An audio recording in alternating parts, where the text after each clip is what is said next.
Bwana Yesu asifiwe. Amen. Habari ya asubuhi. We can sit down in the presence of God. Walio na bahasha kuambia kwa mbele kuomba. Walio na tithe kuambia kwa mbele kuomba.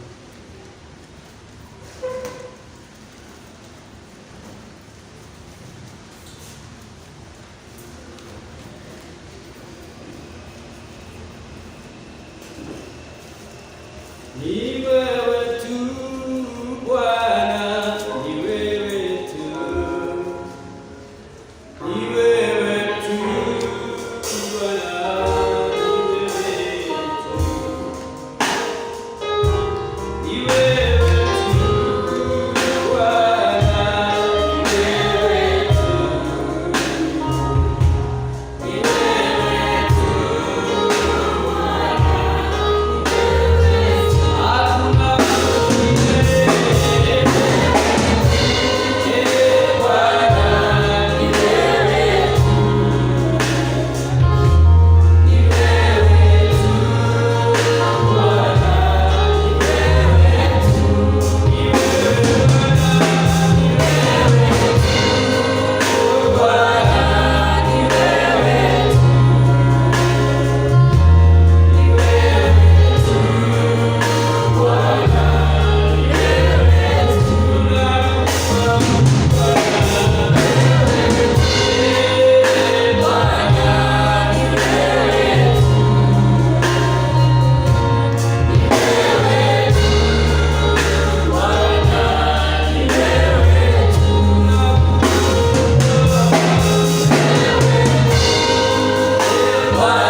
Ninakushukuru Bwana kwa sababu ya upendo wako juu ya maisha yetu.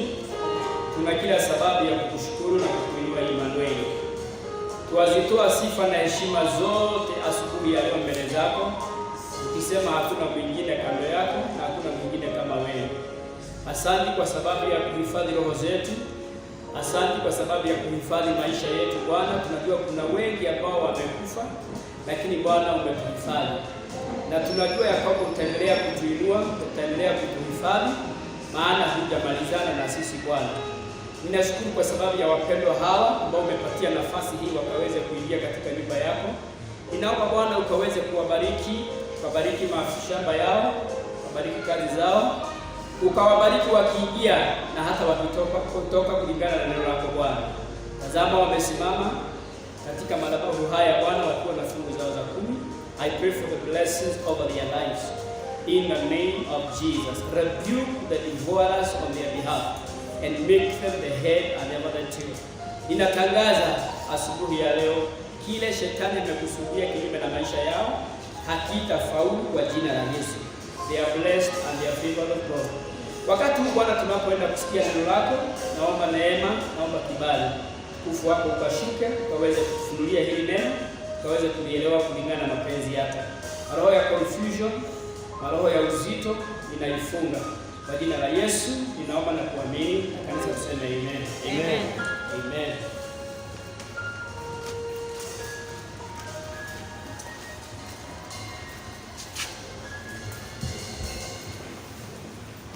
Hallelujah. Amen. Praise the Lord. Amen. How is you? Good. I want you to salute your neighbor for me and welcome him in the house of God. Amen. Ifanyeni namna hiyo very much down. Mnakaa hapo chini. Hallelujah. Amen. David said, I rejoiced when they told me let's go to the house of God. So the house of God is a house that we can't afford to be down. We should rejoice. Irrespective of what is happening, there is hope for those who are in Christ Jesus. The Bible says that even though a tree will be cut, yet, amen, when the stump remains on the ground and smells water, it will spring again. Bwana Yesu asifiwe. Amen. So haijalishi hali ziko namna gani, one thing we can be sure is that our God never fails and he will not fail this time around. Si kweli? Yes. Yeah. Maandiko mengine inasema ya kwamba 10,000 may fall on your right hand and even thousands on your left. But those who trust in the Lord will just see it and it will never come near them. So I want to say this as I begin my message today.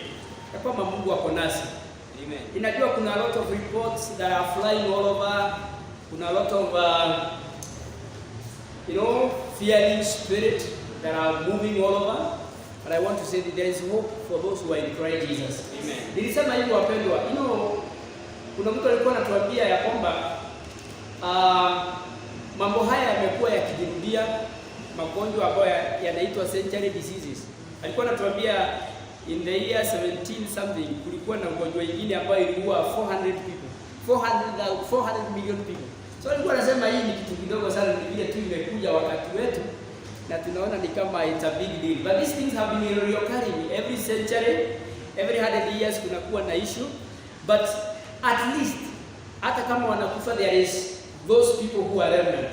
And I want to prophesy that you are going to be remnant. Amen. In the name of Jesus. Amen. You are going to be the remnant. Ile kitu ningewashauri asubuhi ya leo ni kwamba tuwe positive na tuwe na confession ambayo ni positive.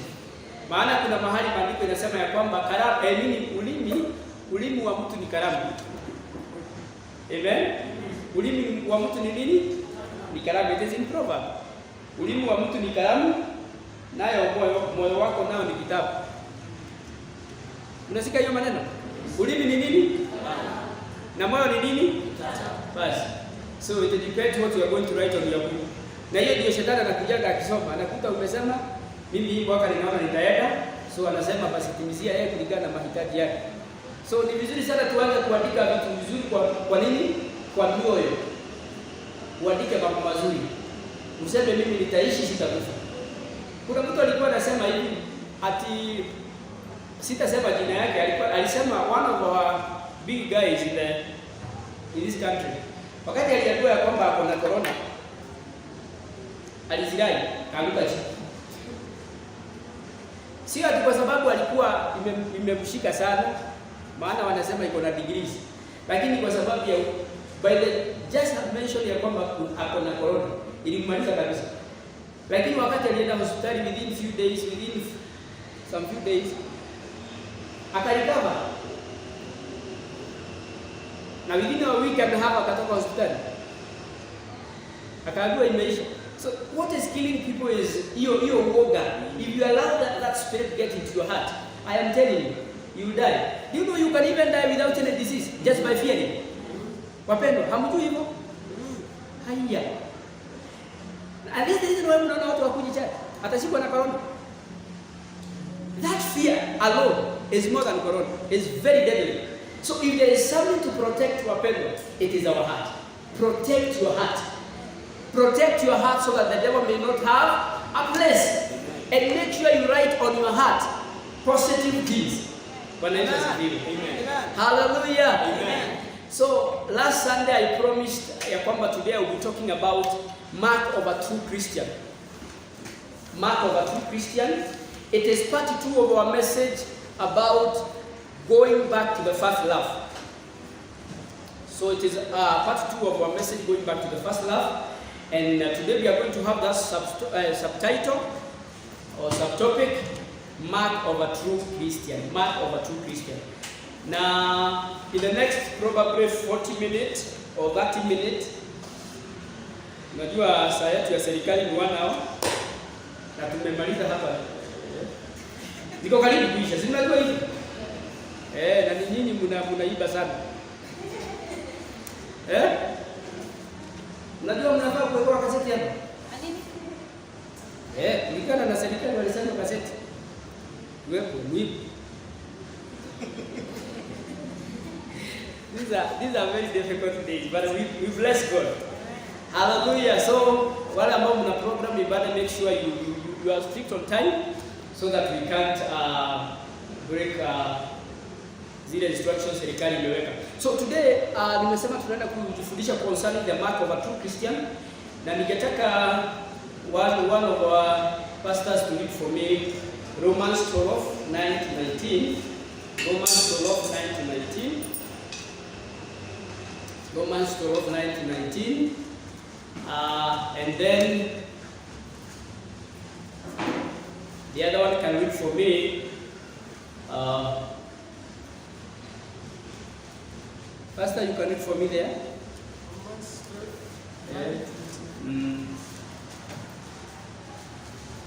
Amen. Nasema hivi, let love be without hypocrisy. Above what is evil, cleave what is good.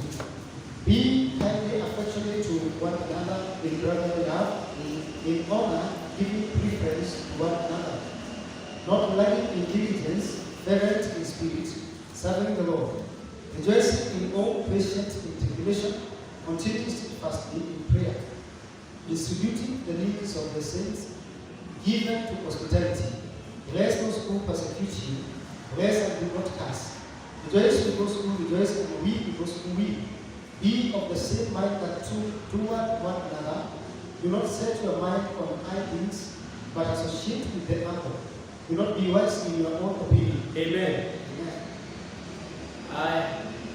Malika, you can read for me Mark chapter 14 verse 18. Or mwenye amefungua naweza nisomea Biblia there. Mark 14:18.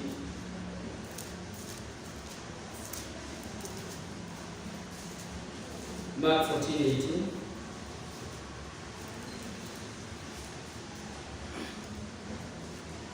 And as they sat and did eat, Jesus said, Verily I say unto you, one of you which eateth with me shall betray me, and they that dippeth with me in the dish. Sorry? Let me repeat. And as they sat and did eat, Jesus said, Verily I say unto you, one of you which eateth with me shall betray me. Verse 19. And they began to be sorrowful, and to say unto him one by one, Is it I? And one another said, Is it I? Verse 20. And he answered and said to them, It is one of the 12 that dippeth with me in the dish. The Son of Man indeed goeth, as it is written of him. But woe to that man by whom the Son of Man is betrayed. Good were it that ate for that man if he had never been born. And as they did eat, Jesus took bread and blessed and brake it and gave it to them and said, Take, eat, this is my body. And took the cup, and when he had given thanks, he gave it to them, and they all drank of it. And he said unto them, This is my blood of the New Testament, which is shed for many. Bwana Yesu asifiwe. So wapendwa, wacha nianzie tu hapo. It is okay Marika. Wacha nianzie tu hapo kwa sababu ya time.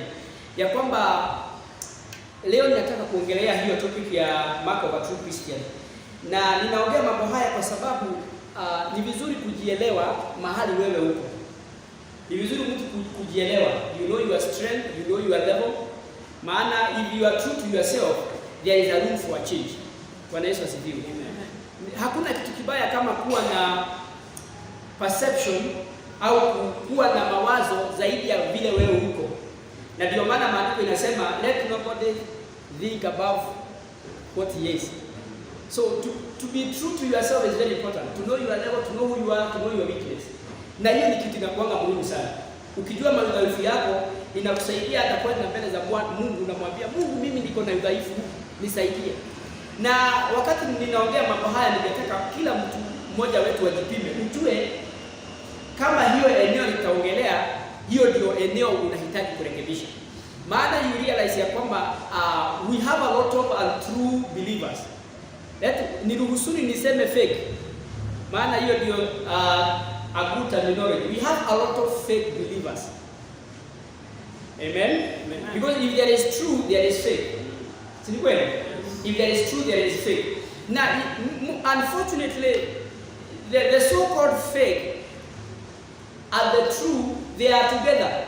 Ni kama ngano na zawadi. Yesu alisema zimee zote pamoja. Fake and true are in the same church. Fake and true are under the same pastor.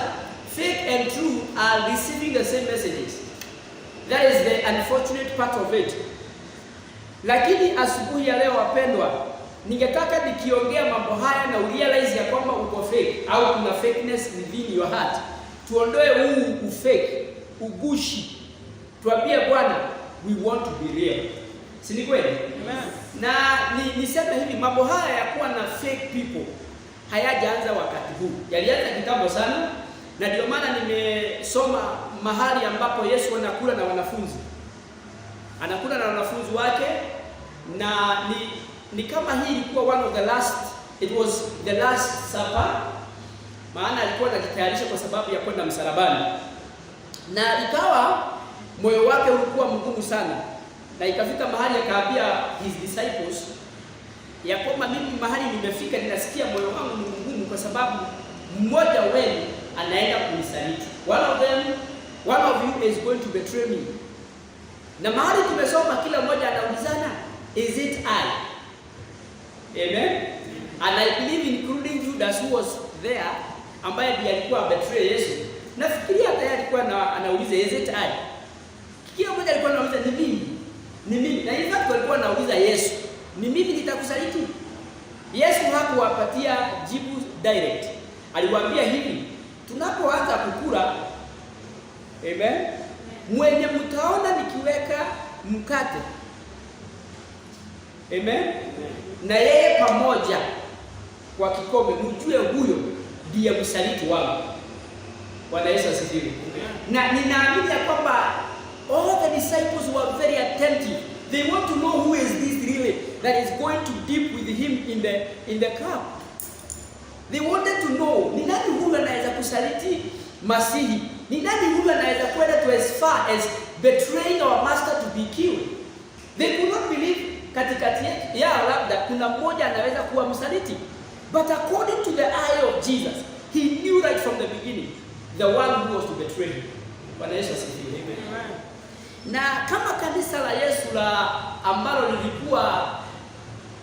alikuwa nalo karibu kila siku, because Jesus had meetings every day. Wacha hii tunakuja Sunday to Sunday. Jesus had meetings every day, and disciples of the Lord were following him wherever he went. If there was found a fake believer, a fake person within that church, this shows us it is very high, there is high probability even for our churches to have more than many fake people.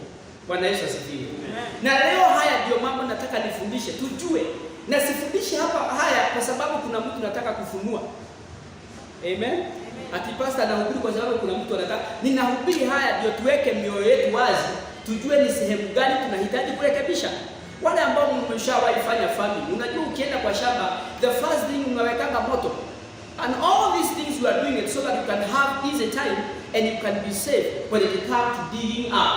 Maana kunaweza kuwa na nyoka na vitu vingine kwa shamba. Na mambo haya ninafundisha so that our heart may be exposed. Tujue maeneo haya ninahitaji kurekebisha because Jesus is coming. Wapendwa, Jesus is coming. Hallelujah. Amen. Now I believe when they began eating, wanakula na sijui kwa nini hii, maana ingekuwa mimi labda ningejizuia sana akiweka nisiweke, maana walikuwa wamepewa hint kabisa, mwenye mtaona nikiweka na aweke ni yeye, si ni kweli? Na sijui kazi ilikuwa hapo, na mbona watu kujizuia kuweka ku deep together with the master, because fakeness unaweza kujificha for some time but it is not forever. Bwana Yesu asifiwe. Amen. Ambia jirani yako kujificha, huwezi kujificha forever. Amen. Amen. Niliona kijana mwingine tukua shuleni alichelewa kurudi lunch. Tunajua tulikuwa tunaenda lunch, tunarudi. So alikuja, wakati alikuja amechelewa akakuta walimu kuna mahali walimu walikuwa wanakaa wakati wa lunch hour. Then akajua hapa itapigwa. So aka fake limping. Unajua limping? Aka fake limping, akaenda akapita akaitwa akaulizwa ni kwa nini umechelewa na kurudi kutoka lunch, akasema ni kwa sababu ni ya vile ninatembea nimeumia at the hip. Akaambiwa pole sana, basi kimbia darasani. Sasa yeye alishika the last statement, kimbia darasani. Na akakimbia kulingana na the last statement. So wakati alienda hatua kama 15 akiwa amekimbia sana, akaambiwa basi rudi kwa sababu tumerealize you are lying. Another is how alishikwa na akachapwa sana. Bwana Yesu asifiwe. Amen. So you can lie one time, 2 times, 3 times. You can be fake for some times, but a time comes when God reveals who you are. Bwana Yesu asifiwe. Na badala ya kwenda tufunuliwe wakati Yesu atakaporudi, wacha tufunuane sahihi so that tuweze kurekebisha wapendwa. Amen. Amen. Do I have fake believers in the house? Tutajua tu tukiendelea. Kwa hivyo sasa hatuwezi jua. Tukiendelea ndio tutajua. Bwana Yesu asifiwe. Okay, do I have truth Christian in the house? Yaani hakuna mtu anasema ni fake na ni true. Tutajua tukiendelea. Bwana Yesu asifiwe. Na ninaamini ya kwamba Judas hata ingawa alikuwa na information ya kwamba mwenye ataweka mkono na mimi kwa kikombe huyo ndiye atanisaliti, he could not, hajajizuia, alijikuta tu amefanya hivyo. Bwana Yesu asifiwe. It was painful, Jesus knowing very well ya kwamba niko na msaliti katika kanisa langu. It was very painful. In fact, Judas was not only fake, he was even a thief. Amen. Si Judas alikuwa mwizi? Yes, alikuwa anaiba kutoka kwa kikapu cha sadaka. He was a thief. Mnakumbuka the story of woman mwenye alikuja akamwagia Yesu mafuta, and then Judas was like, kwa nini amefanya mambo haya? Maandiko yanasema hakuwa concerned kwa maana alikuwa anapenda maskini. He was concerned because he was a thief. Aliangalia hiyo pesa akaona hiyo pesa ni mingi sana. Haikuwa hitaji kumwagia Yesu mafuta igeuzwe na labda aibe pesa kidogo, maana yeye alikuwa treasurer wa hiyo church ya Yesu. Bwana Yesu asifiwe. Hallelujah. Amen. And I believe all along, maybe when Judas was looking at Jesus, alikuwa anamfanyia hesabu. Ninaamini hivyo. Alikuwa anamwangalia, anaona huyu jamaa anaweza toka kama 30. Si mwisho alimuuza 30. Anamfanyia hesabu. Yaani akiangalia mchungaji wake anamuona in terms of money. Sijui nini mkiangalia mnaniona in terms of what? Maana it all depends. Bwana Yesu asifiwe. Kuna mtu anaangalia mchungaji anaona huyu nikipata yeye mahali pabaya huyu, naweka yeye geta kubwa sana na niachiwe hiyo kanisa. Shetani ashindwe kwa jina la Yesu. Amen. Amen. Uliza jirani yako, unaangalia pastor unaona nini? Kuna mwingine anamwangalia anaona huyu jamaa nikimshika mahali pabaya anaweza kuwa very good boyfriend. Si kweli? Let's be honest. Haya. Kwani pastor anaongea ni kweli? Wacha tuweke kudanganyana. This is real. Bwana Yesu asifiwe. So ask your neighbor, how do you see your pastor? Unaona kama anaweza toka nini? Kuna wale wanasema anaweza toka pesa, na wengine wanasema anaweza toka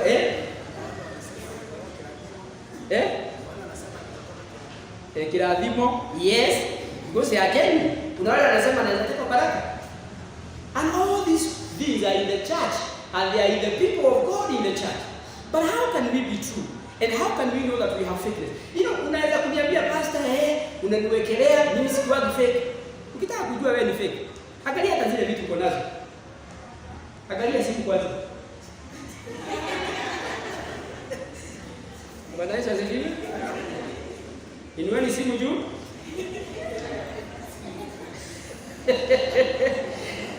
Okay, because unaweza sema mimi ninakuwekelea.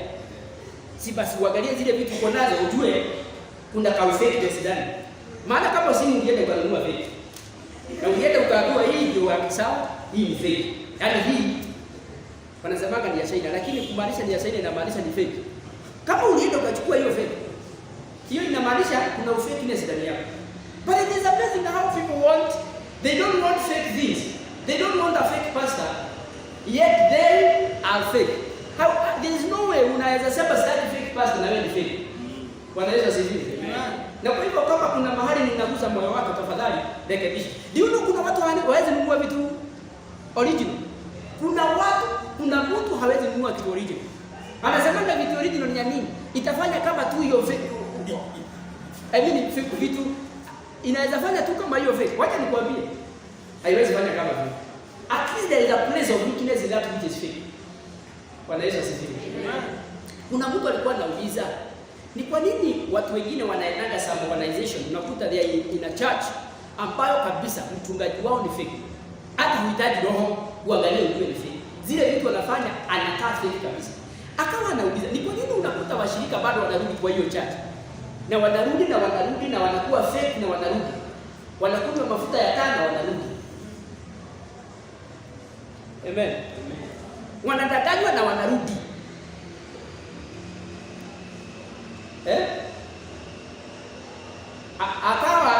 Akasema hivi, the biggest problem is because they are also fake. Because if you are true, kama wewe ni msafi, kuna mtu anang'ang'ana anataka uchafu tena. Ukioga ungale ufae suti ile the best. Unaambia hata watoto wewe msinikaribie because you don't want to be dirty again. Lakini by the fact that unataka uchafu ni kumaanisha kuna uchafu ndani yako. So hauogopi hiyo uchafu.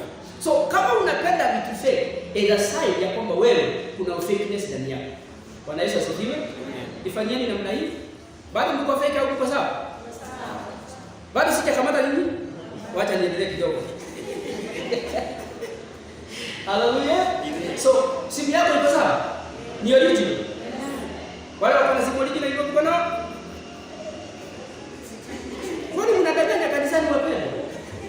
Okay, wale mko na simu fake iko mkono? Mnadanganya kanisani. Bwana Yesu asifiwe. Yani, nimeanzia hapo because I want you to realize ya kwamba mambo haya yapo. Na eventually Judas did exactly what Jesus had said. Whosoever shall dip with me in the cup is the one. Na baada ya ku dip in the cup na Yesu na akakula hiyo mkate, the Bible says an evil spirit got into him and he left. Na akitoka Yesu akamwambia, whatever you are doing, do it fast. Do it quickly. Wanafunzi wakafikiria anaambiwa labda alipe pesa haraka. Hilo hawakushikanisha. Wakafikiria labda anaambiwa kuna pesa anafaa alipe haraka kwa sababu yeye alikuwa anaweka pesa. Hawakushika bado, hawakuelewa. This is a sign ya kwamba Jesus alikuwa na a lot of fake disciples. Amen. Mnakumbuka Peter akiambia Yesu, mimi nitakufa na wewe. Kwani hiyo kitendo alifanya ni ukweli, si fake? For sometimes Peter was fake. Alikuwa fake, fake. Akaambia Yesu, hata nikwambia Yesu, hata hao wote wakikuacha mimi, wewe unanijua. Hata nikwambia wakati ulipofika wa corona. Bwana Yesu asifiwe. Wakati ulipofika wa nini? Wa corona. Ndio pastor akajua wale washirika ambao anakuwa nao lini. Amen. Unajua kama sasa hivi wakati mzuri sana wa kujua fake believers and fake and truthful believers. These are my people now. These are the believers that God has given me. Those people who can stand with me. Those people who can stand for God even when it is risky.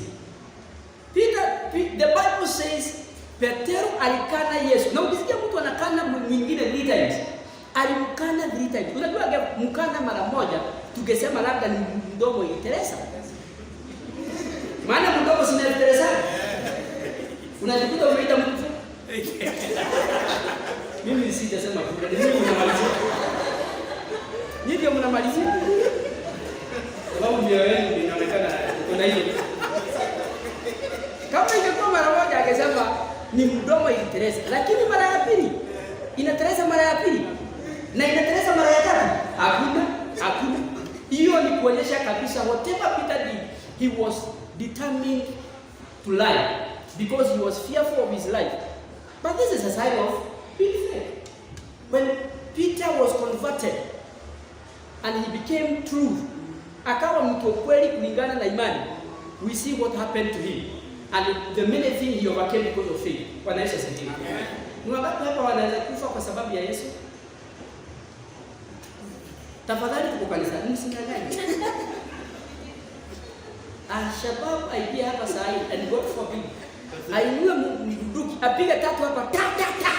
Aseme mwenye anasema Yesu ni Bwana, tafadhali apakae kwa kiti. Huyo tutashughulikia baadaye. Ni wangapi nitabaki nao hapa? Inua mkono tafadhali. Na msitangani tuko kanisa.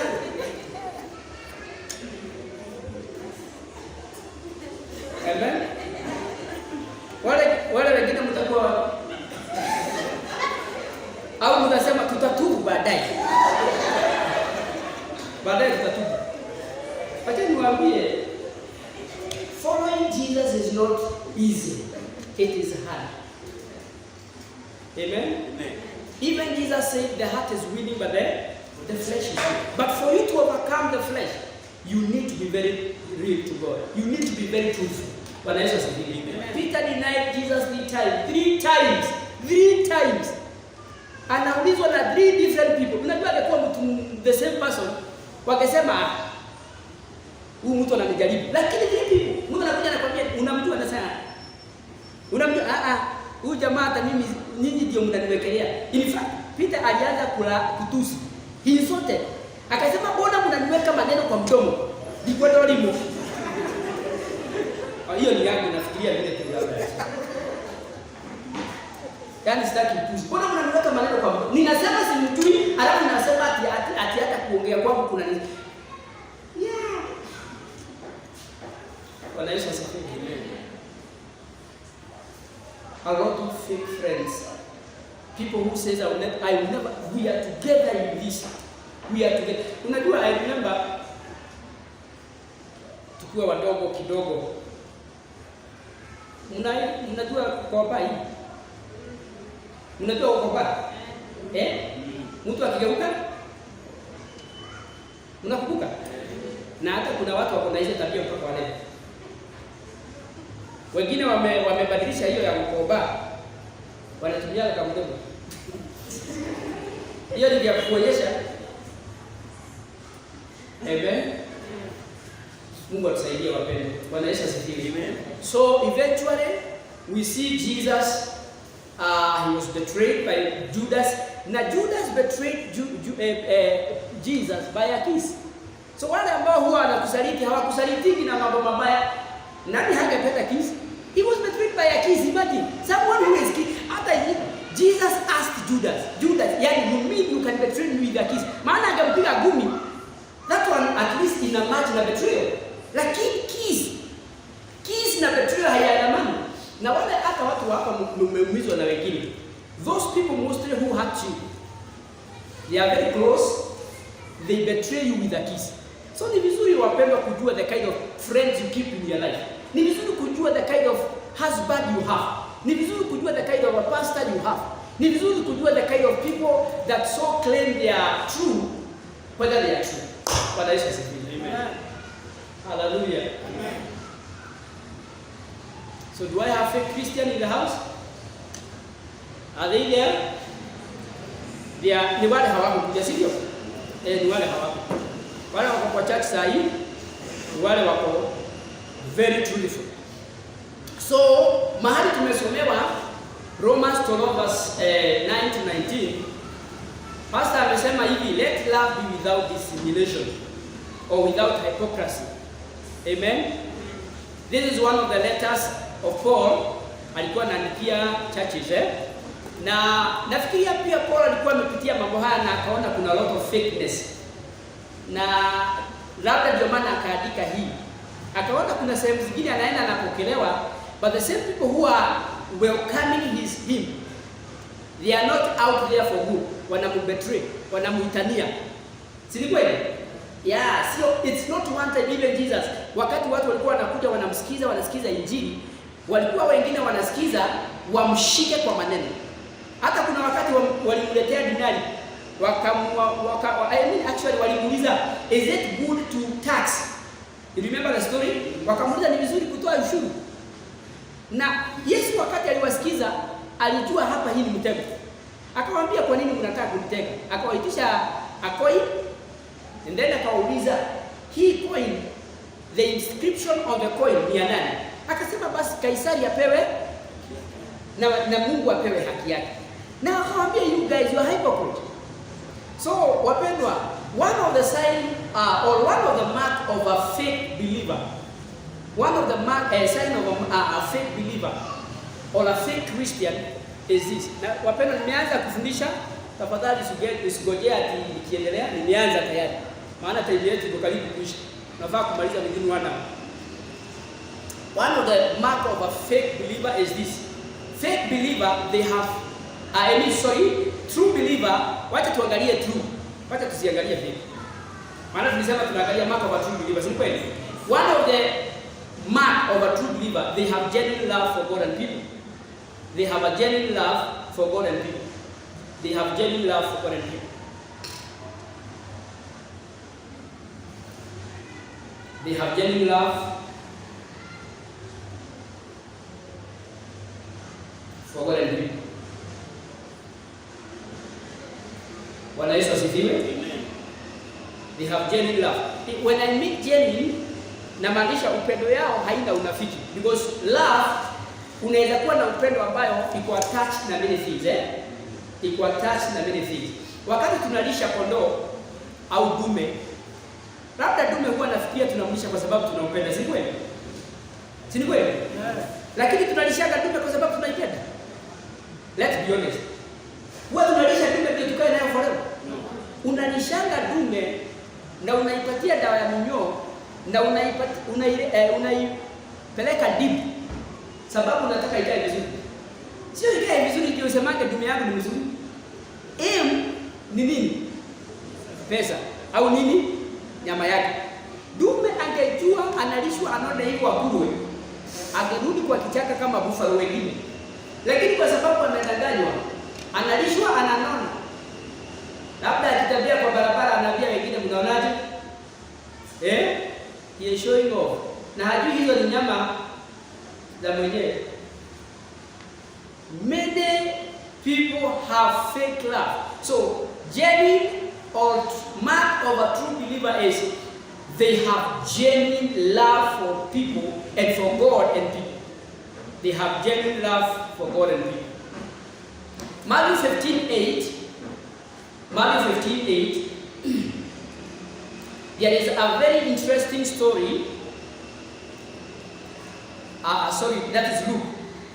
But before we go to Luke, there is a scripture in Matthew 15 verse 8 that says that these people, this is Jesus who is commenting. He is telling them, you hypocrite, where did Isaiah prophesy of you, saying, these people dwell nigh unto me with their mouth and honoreth me with their lips, but their heart is far away from me. This is Jesus.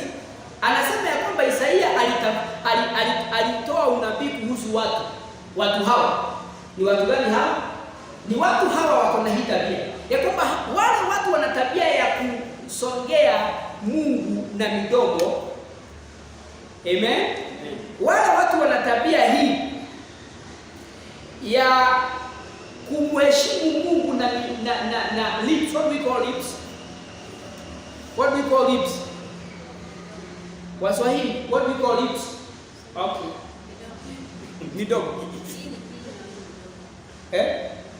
Mdomo mgani na midomo ni gani? Okay, utanipatia hiyo baadaye hiyo jibu.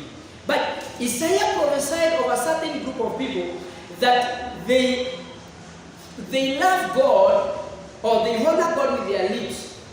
Amen? And they glorify nigh unto him with their mouth. Unasogea Mungu na mdomo na unamheshimu na lips. Wacha nitumie lips maana tumeshiri. Now, you know, this is Jesus who is saying this.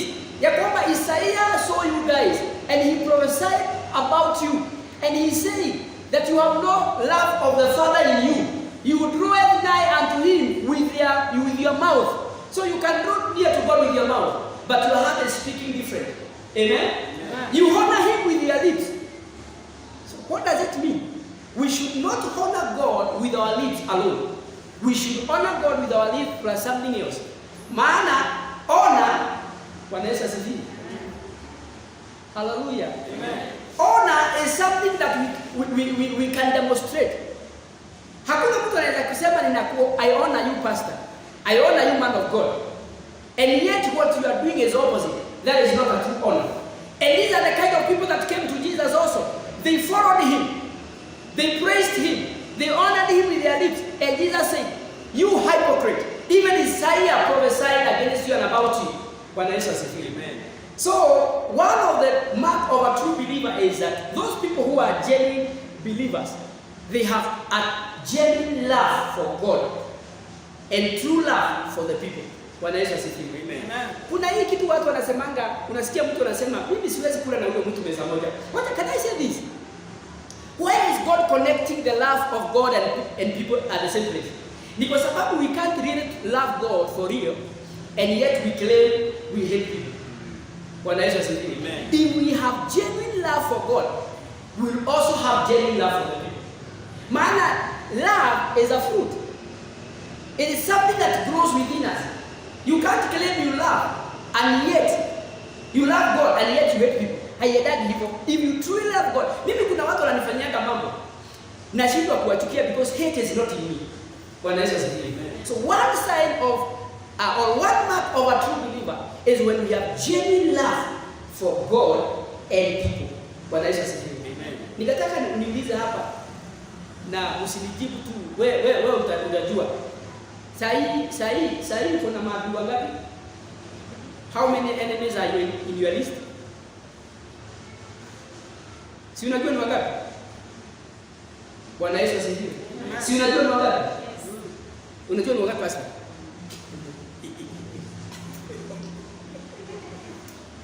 Bwana Yesu asifiwe. Amen. How many enemies are you in your list? You know them. Si kweli? But a true love can't afford to hate. If you really love God with your heart, the same love will permeate from your heart. You find yourself just loving people. Hata wale wamekufanya mabaya, sometimes unasikia umeumia, lakini unashindwa kuwachukia because there is no hate in you, right? Amen.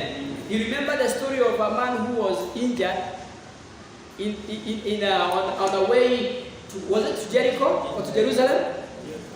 Amen. Mwenye alipigwa na wakora akaachwa hapo wakufe kwa sababu. Amen. Amen. And then eventually 3 guys came. Were they 3? Kulikuja priest, nani mwingine? Levite, nani mwingine? Good Samaritan. Bwana Yesu asifiwe. Amen. Na tunaonyeshwa vizuri ya kwamba the priest na Levite were very godly people, si kweli?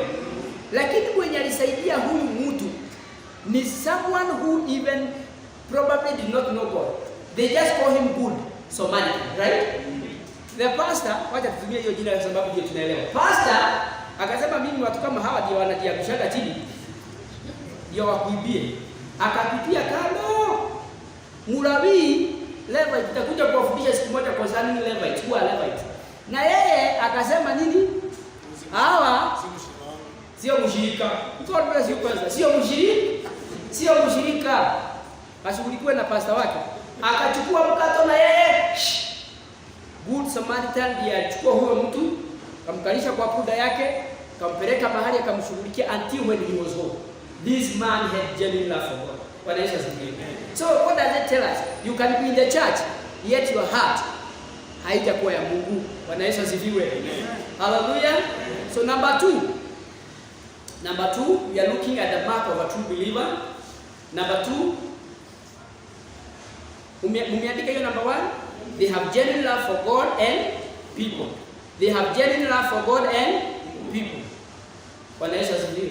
Kwa hivyo wale mnarushanaga na mko kwa church is a sign of fakeness. Si kuna watu wanarushanaga hapo vibaya sana. Mtu anakupatia deal na promise, alafu anakusha deal. You are in the same church and the same person. Wacha kujida kuuliza huyu mtu aina gani? Ndio tu ni fake, lakini usiende kuuliza fake. Number 2, genuine people, number 2, mark of a true believer. Number 2 is they hate evil and cleave to that which is good. They hate evil and cleave to that which is good. They hate evil and cleave to that which is good. Wanachukia maovu na wanashikilia mambo mazuri. It is amazing nowadays how people are inventing evil things. And it is actually in the Bible. The Bible says in the last days that we shall have a generation of a very evil or wicked people. People who will even go to an extent of inventing wickedness. Watu ambao wanafurahiaga mabaya. Ninaonanga wakati kuna misukosuko ya nchi, kuna watu nasikiaga wanafurahia, wanasisimuka on that season because they are wicked. They want to use the opportunity to wreak havoc in other people's sweat. So another sign of a true believer is this. Tumeandika number 2, hating evil and cleaving to that which is good. If you, kama kwa moyo wako hauchukisani na mabaya. Amen. Kama moyo wako hauchukisani na mabaya, ukisikia mtu anadanganya unasikia why are you lying? Ukisikia mtu anatusi unasikia kwa nini unatusi? Kama unasikia ng'ombe hii, unasikia hiyo haikuudhi, wewe uko na shida. You are a fake believer. Kuna fakeness within you. Unaweza kuwa umeokoka, lakini within your heart kuna some fakeness. Bwana Yesu asifiwe. Because true people, true believers, they hate evil. Haupendi kuona ubaya ukifanywa. Haupendi kuona mtu akifanya unafiki, akidanganya mwingine. Haupendi. Lakini kama wewe unaonaga hiyo kitu na haikuumi. Mimi sijaivuta sigara na sijaikunywa pombe. Sio ati ninaringa, but that's the truth of the matter. Mimi sigara ikifutwa mahali niko, huwa inanichoka na sio mimi nafuta, right? Si ni kweli? Si ni kweli? Yes. Wewe unakuchoka. Wewe tafadhali sema kwako, usiseme kwa wengine. Wewe unakuchoka. Yes. Na wale wanakuja wewe inawachoka. Kuna one brother alikuja akaniambia, pastor, mimi nikipitia karibu na kilaba nasikia nimeisha nguvu kabisa. Kwa sababu hiyo ni mtihani. Yaani sio kuingia ndani, kupitia tu hapo nje asikie hiyo harufu, anasikia mguu imetetemeka na mimi. Na nikaelewa kwa sababu kama alitoka huko ndio ameingia kwa ufalme, hizo vitu bado hazijatoka kwa system, si kweli? Na kuna mtu mwingine na yeye the same smell of beer inamchoka. Kuna wengine hata kutapika anaweza tapika. Hata anashangaa, how do you take this thing? Hiyo kitu inakuja namna gani? Kama harufu iko hivi. Wala ambao mshawahi kunywa bia ni sweet. Inakuwa sweet.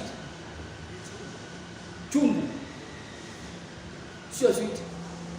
Chungu sana. Au ndio maana wanafugaga macho zingine. Hiyo ndio sababu. One touch. Usisikie hiyo uchungu. Nauliza pastor kwa sababu alikuwa alikwambia nipitia hiyo sehemu. Sasa hii halaiki analewa na roho, si kweli? Unalewa bado lakini na roho, si ndio? So ni very bitter. Ni chungu sana. Na na watu wanakunywa wazani au ni kile itazaa. Unatumia mpaka inakuwa tamu. Okay. Bwana Yesu asifiwe. What am I saying? Nasema hivi, kama hujafika level ya kwamba yani uovu moyo wako unachukia uovu, bado unahitaji marekebisho. Bwana Yesu asifiwe. You remember the prophet ambaye alienda katika uwepo wa Bwana akasema all the time, was it who was this? Is it Isaiah? I think Isaiah. And he was saying all the time, ole wenu. Mliona midomo michafu. Ole wenu. Wakati aliingia kwa uwepo wa Bwana, alisema ole mimi. Ole wangu. Because all along he thought he is good. Until when he got into a place where that even small wickedness is not entertained. Akafeel, ndipo nafikiria mimi ni msafi. Ushawaenda mahali ukiwa umevaa vizuri, umedunga kabisa, umedunga labda ni harusi, unaenda, nishawaona mtu anatoka kwa nyumba, mmekubaliana mwende mahali, mkikutana na kwambia, mbona mtu niambia mnafaa hivi? Na wengine sometimes wanarudi nyumbani, kwambia mimi siwezi kwenda hivi. Watu watafikia mimi mfanyakazi wenu. Maana watu wamedunga kudunga, na wewe unafikiria umedunga, unarudi kwa nyumba. So what am I saying? Yani Isaiah said, ole wangu, because I'm a man of unclean lips. All along he thought they are men of unclean lips. Until when he got into the presence of God, akasema ole wangu. What am I saying? Kama moyo wako wapendwa, mioyo yetu haijafika a level whereby we can't tolerate evil. Watu ambao ni waovu. Unajua kuna maongeo mengine unaendaga unakuta majamaa wanaongea, unasikia moyo wako haitaki. Kama hujafika hiyo level, bado wewe unaweka kwa mapua yako hapo kwa watu ambao wanaongea utoto, ujinga na upuzi, vitu ambazo hazina faida. Wewe inamaanisha bado unaweka. Bwana Yesu asifiwe. Amen. So true mark of a true believer, nimesema hating evil and cleaving to that which is good. You always find yourself attracted to the light, not to darkness. So number 3, they are fully committed to God and they are fully committed to God and serve Him without being pushed. They are fully committed to God and serve Him without being pushed. They are fully committed to God and they serve Him without being pushed. Bwana Yesu asifiwe. They are fully committed to God and they serve Him without being pushed. Wapendwa, wewe huwa unakuwa pushed when it comes to serving. Ni wakati watu wanafanyanga kazi kwa kuwa pushed kazi ya Mungu. Najua hamwezi kuwa mikono. But most of the people in the church, they are being pushed. Ni kweli? Si ni kweli? Serving God without being pushed is a sign that you have a genuine love for Him. Niliongea kuhusu upendo na sana nikasema, if you really love somebody, you don't mind giving for the same. You don't mind spending for the same love. You don't mind sacrificing for the same love. So a mark of a true believer is when we are committed to God. Amen? And serve Him without being pushed. Bwana Yesu asifiwe. Amen. Hallelujah. Amen. Nifanyeni namna hii. Hizo ni ngapi? Uko na 5 minutes. Hizo ni ngapi? Ya kwanza ni gani? They have genuine love for God and people. Number 2, sorry, unasema asisikii. Number 3, number 4. Number 4 mark of a true believer is this: hungering and thirsting for righteousness. Hungering and thirsting for righteousness. Hungering and thirsting for righteousness. Dalili moja ya mlevi ni kusikia njaa. Ni kuona kiu kwa ajili ya pombe. Dalili moja ya muumini wa kweli ni kuona njaa na shauku kwa ajili ya utakatifu. Hungering and thirsting for righteousness. Matthew 5 verse 6. Matthew 5 and verse 6. The Bible says, In Matthew 5:6, blessed are they which do hunger and thirst after righteousness. So hungering and thirsting for righteousness, amen, is a mark of a true believer. Kama hujafika hiyo level ya kwanza, you hunger for God, you hunger for righteousness, you are hunger, you are thirsting. Sasa itafika ninashaukia maombi, ninashaukia kufunga. If you have not got to that level, and unaweza spend the whole week without having a time to pray, wewe uko na kasoro, uko na shida ya kiroho. Na watu wako hivyo. Wengine tunakutanaga hapa kwa ibada, the whole week ni maombi ya kuombea ugali. Baba, bariki, hatujui kubariki. Toa ile kitu kibaya kiko ndani. Ninashangaa nani aliona kitu kibaya ndani na wewe umepiga. Toa ile simu iko ndani, simu iliwekwa na nani? Na wewe umepika. Maombi confused. Na kemea ile mapepo yote iko kwa hii chakula katika jina la Yesu. Mapepo iliingia hapa kwa chakula. Amen. Bwana Yesu asifiwe. Nifanyeni namna hii. Bado tunapenda Yesu? Hunger and thirst for righteousness. Hungering and thirsting for righteousness. Can we say it? Hungering and thirsting for righteousness. Amen. Bwana Yesu asifiwe. Nani amepita kwa hizo zote nne? Umesikia yenyewe pastor, mimi nakaaga nasikia tu njaa ya Mungu. Najikuta kanisani nikitafuta Bwana. Hiyo nimepita, hiyo ingine na hiyo ingine. Na naomba wamepita zote, inua mkono. Hata hizi fundraising nazo pastor anazidaga akituambia hapa saa yote. You are not committed to the work of God. Ni wangapi wamepita zote, inua mkono? Wangapi wamepita mbili? Inua kabisa, kwani hauamini nimepita mbili? Tatu. At least niko na watu. Bwana Yesu asifiwe. Number 5. Number 5. They are patient in tribulations and rejoices in hope. They are patient in tribulations and rejoices in hope. Wanasubira katika majaribu na wanafurahia katika tumaini. They are patient in tribulations and rejoices in hope. This is a mark of a true believer. Someone who rejoices when he has been tempted, when he has been tested, you rejoices. Sio kutulaani Mungu kama mwanamke ambaye alikuwa mwanamke wa Ayubu. Aliambia mzee wake Ayubu, curse God and die. Imagine you have such kind of a wife. Ati umefungua nyumba watoto hawana kitu ya kukula Huyu Mungu ni wa nini? Tustusi yeye, tukufe. Ndio maana mnaona watu wengi sana sasa hawakuji church. Unajua ni kwa nini? They are offended by God. Mungu, kwani wewe unafikiria kabisa uko wapi? Dunia corona ikikuja ulikuwa wapi? Si ni kweli? Ni saa hii tu hivi wewe hatuwezi kumwona. Hata saa hii wengine kuja kanisani kujibebeleza. Hata tu niende nisikie pastor sema, lakini najua kwani Mungu ako namna gani? Kwani Mungu anakaa aje? Wacha nikwambie, Mungu anakaa hivyo. That is why he is God and we are human. Amen. Kama wakati wa 17th century nimeambia watu walikufa 400 million. 400 million. Wacha sasa tumekufa, watu wamekufa I think 600 million. Is it 6 million? 600,000. Walikufa 400 million. And he is still God.